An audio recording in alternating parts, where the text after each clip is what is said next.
안녕하세요. 오늘도 저희 건강한 만수무강 TV를 찾아주셔서 정말 감사합니다. 여러분, 혹시 이런 말 들어보신 적 있으세요? 하루에 사과 하나면 의사가 필요 없다. 정말 유명한 말이죠. 사과는 비타민도 많고 섬유질도 풍부해서 건강에 참 좋은 과일로 알려져 있습니다. 그런데요, 이 사과 아무렇게나 먹으면 오히려 건강을 해칠 수도 있다는 사실 알고 계셨나요? 사과가 아무리 몸에 좋다 해도 어떤 음식과 함께 먹느냐에 따라 결과는 완전히 달라질 수 있습니다. 잘못 먹으면 속이 불편해지고 어떤 경우에는 비타민 효과도 줄어들고 심지어 몸에 부담이 될 수도 있다고 해요. 그래서 오늘 영상에서는 사과와 함께 먹으면 오히려 독이 되는 음식 3가지, 그리고 사과의 좋은 성분을 100% 살릴 수 있는 건강 레시피 3가지까지 자세히 알려드리려고 합니다. 그리고 마지막엔 많이들 궁금해하시는 질문, 사과는 아침에 먹는 게 좋을까요? 저녁에 먹는 게 좋을까요? 에 대한 꿀팁 정보도 함께 전해드릴 테니 오늘 영상 절대 놓치지 마세요.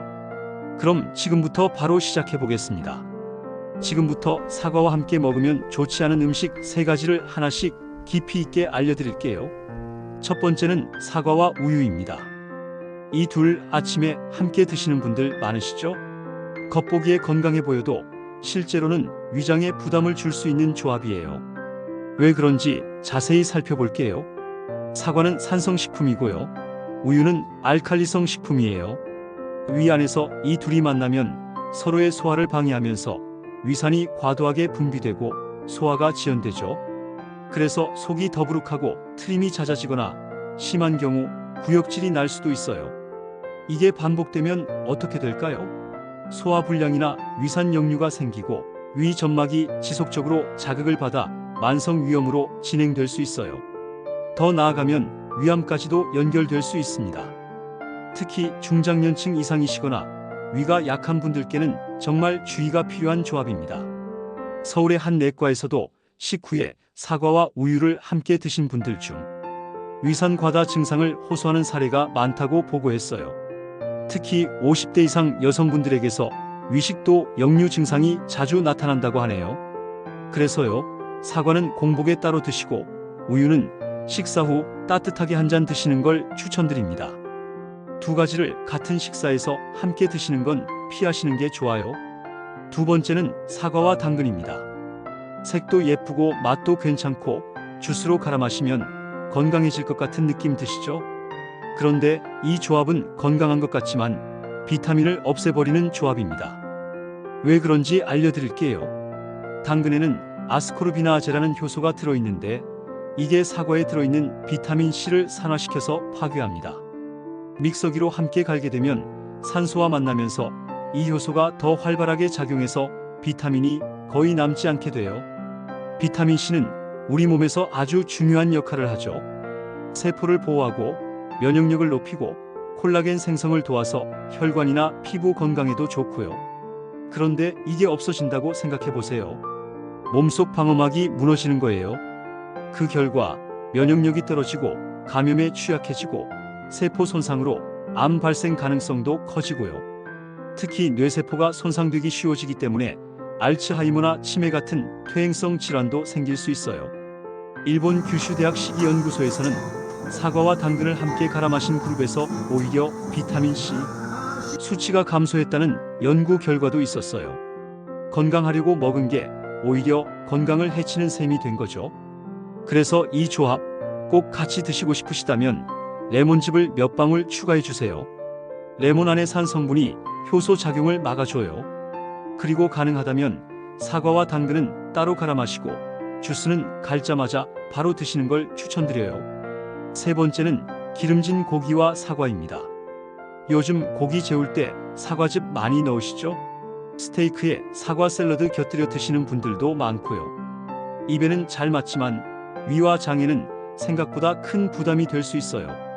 사과에는 과일산이 들어있어서 위산 분비를 촉진시키는데요. 고기처럼 지방과 단백질이 많은 음식과 같이 들어가면 위산이 너무 과도하게 분비돼서 위벽이 자극받고 결국 위염이나 위식도 역류가 생길 수 있어요. 게다가 고기는 소화가 천천히 되는 반면 사과는 금방 소화되잖아요. 그래서 장 안에서 두 음식이 발효되기 쉽고 그 과정에서 가스가 생기고 독소도 쌓이게 됩니다. 이 독소들이 대장을 자극하면서 대장암 발생 위험이 커질 수도 있고요. 장내 염증이 계속되면 제2형 당뇨나 대사증후군 같은 질환으로도 이어질 수 있어요. 서울 아산병원 식품영양센터에서는 고기와 과일을 함께 먹는 습관이 장내 유해균을 증가시키고 염증 수치를 높인다는 보고도 했습니다. 그래서 고기 드신다면 사과는 식사 1시간 후에 간식처럼 따로 드시는 게 좋고요. 고기를 재울 땐 사과 대신 배나 키위처럼 소화효소는 있지만 당분이 상대적으로 적은 과일을 사용해 보시는 것도 방법입니다. 정리해서 말씀드릴게요. 사과와 우유를 함께 먹으면 위염, 위식도 역류, 심하면 위암까지 유발될 수 있고요. 사과와 당근을 같이 갈아 마시면 비타민C가 파괴돼서 면역력 저하, 치매, 심혈관 질환 위험이 커집니다. 그리고 사과와 기름진 고기를 함께 드시면 장내 발효, 대장암, 당뇨병, 대사증후군 같은 질환으로 이어질 수 있어요. 조금만 주의하시면 사과는 정말 훌륭한 건강식이 될 수 있습니다. 그럼 이제 사과를 건강하게 즐기는 레시피 3가지 알아볼까요? 첫 번째는 사과꿀 계피차입니다. 이건 정말 간단하지만 효과가 참 좋은 레시피예요. 사과 몇 조각, 따뜻한 물 1컵, 꿀 조금, 그리고 계피가루 약간만 있으면 됩니다. 방법도 아주 쉬워요. 컵에 사과를 얇게 썰어 놓고 그 위에 따뜻한 물을 부어주세요. 그 다음 꿀을 1숟가락 넣고 계피가루를 살짝만 뿌려서 저어주면 끝입니다. 맛이 달콤하면서도 은은하게 매콤한 향이 나는데요. 이 차 한 잔 마시면 몸이 정말 따뜻해져요. 특히 환절기나 겨울철, 감기 기운이 있을 때 목도 편안해지고 기분도 좋아진답니다. 이 레시피는 면역력 높이고 싶으신 분들, 몸이 자주 차가우신 분들께 특히 추천드려요. 두 번째는 사과 발효청입니다. 이건 조금 시간이 걸리긴 하지만 한번 만들어두면 정말 요긴하게 쓰여요. 먼저 사과를 깨끗하게 씻어주시고요. 껍질째 썰어주세요. 너무 얇게 안 하셔도 괜찮습니다. 그 다음은 유리병에 사과와 설탕을 번갈아가며 담아줍니다. 사과 한 층, 설탕 한 층. 이걸 반복하면서 꽉꽉 눌러주세요. 비율은 사과와 설탕을 1:1 정도로 넣는 게 기본이에요. 이 상태로 병 뚜껑을 덮고 서늘한 곳에서 2주에서 3주 정도 두면 발효가 시작돼요. 시간이 지나면 아래쪽에 발효된 액체가 생기는데 이걸 걸러서 유리병에 따로 담아두면 완성입니다. 이 사과청은 따뜻한 물에 타서 차처럼 드셔도 되고요. 탄산수에 섞으면 상큼한 사과 에이드가 됩니다. 무엇보다 장 건강에 정말 좋아요. 평소에 더부룩하거나 속이 예민하신 분들, 또 피로가 자주 쌓이시는 분들께 아주 좋습니다. 세 번째는 사과 오트밀죽입니다.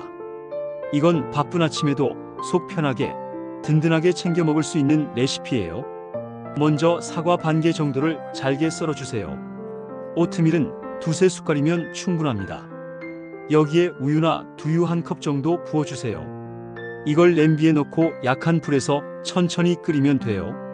너무 센 불보다는 살살 저어가면서 끓이시는 게 좋아요.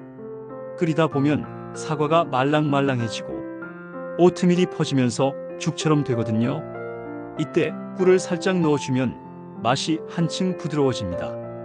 이 죽은 포만감이 좋아서 다이어트 하시는 분들께도 좋고요. 당 지수가 낮아서 혈당 관리하셔야 하는 분들께도 적합합니다. 무엇보다 위에 부담을 주지 않아서 속이 약하신 어르신들, 수험생들, 아침 식사로는 정말 괜찮아요. 정리하자면요. 사과꿀 계피차는 몸을 따뜻하게 해주고 사과 발효청은 장 건강과 피로 회복에 효과가 있고 사과 오트밀죽은 든든하고 속에 부담 없이 드실 수 있습니다. 사과 그냥 깎아서만 드시기엔 좀 아쉽죠? 이렇게 간단한 레시피만 알아두셔도 훨씬 더 건강하고 맛있게 사과를 즐기실 수 있어요. 사과 언제 먹는 게 가장 좋을까요? 많이들 물어보십니다. 사과는 아침에 먹는 게 좋나요? 저녁에 먹는 게 좋나요? 결론부터 말씀드리면 가능하면 아침이나 점심에 드시는 게 좋습니다. 왜냐하면 사과는 식이섬유와 당분이 풍부해서 공복에 먹으면 장운동을 촉진하고 대사를 활발하게 도와주기 때문이에요. 반대로 늦은 저녁이나 자기 전에 사과를 드시면 과일산 성분 때문에 속이 쓰리거나 위산이 역류할 수 있습니다. 그러니까 사과는 가급적 아침, 공복 또는 식사 1시간 전에 드시는 걸 권해드려요. 그리고 사과는 껍질째 드시는 게 더 좋지만 농약이나 왁스 걱정되신다면 베이킹소다나 식초물에 5분 정도 담갔다가 흐르는 물에 씻어주세요. 이 작은 습관 하나로 훨씬 안전하게 드실 수 있습니다. 오늘 이야기 어떠셨나요? 사과 그저 건강에 좋다고만 알고 계셨던 분들 많으셨을 텐데요. 생각보다 주의할 점도 많고 잘 챙겨 먹으면 약이 되는 방법도 참 다양했죠. 우유, 당근, 고기처럼 평소 무심코 함께 먹던 음식이 사실은 사과의 좋은 성분을 방해하고 있었을 수도 있습니다. 그런데 오늘 영상 보시고 나면 앞으로는 훨씬 더 현명하게 사과를 즐기실 수 있으실 거예요. 그리고 오늘 소개해드린 사과 레시피들 한 번쯤 꼭 따라 해보셨으면 좋겠어요. 정말 간단하면서도 맛있고 무엇보다 우리 몸에 참 좋은 음식들이니까요. 사소한 습관 하나, 예를 들어 사과를 언제 어떻게 먹느냐, 이런 것들만 바꿔둬요 몸이 훨씬 가볍고 속도 덜 불편해질 수 있습니다. 지금까지 영상 함께 해주신 여러분께 정말 진심으로 감사드리고요. 혹시 오늘 내용이 유익하셨다면 구독과 좋아요 잊지 말고 눌러주시면 저희에게 정말 큰 힘이 됩니다. 또 주변에 건강 챙기셔야 하는 가족이나 지인분들께 이 영상 공유해 주시면 더욱 감사드릴게요. 건강은요, 아끼면 늦습니다. 평소에 이렇게 작은 정보 하나하나가 오래오래 건강하게 사는데 큰 역할을 하니까요. 오늘도 건강한 만수무강 TV와 함께 해주셔서 정말 진심으로 감사드립니다. 혹시 오늘 영상이 도움이 되셨다면 좋아요와 구독, 알림 설정 잊지 마시고요. 소중한 분들과 함께 공유해 주시면 더 많은 분들이 건강해지실 수 있겠죠. 다음 영상에서도 더 좋은 건강 이야기로 찾아뵙겠습니다. 그때까지 모두 건강하시고요. 늘 행복 가득한 하루 보내세요. 감사합니다.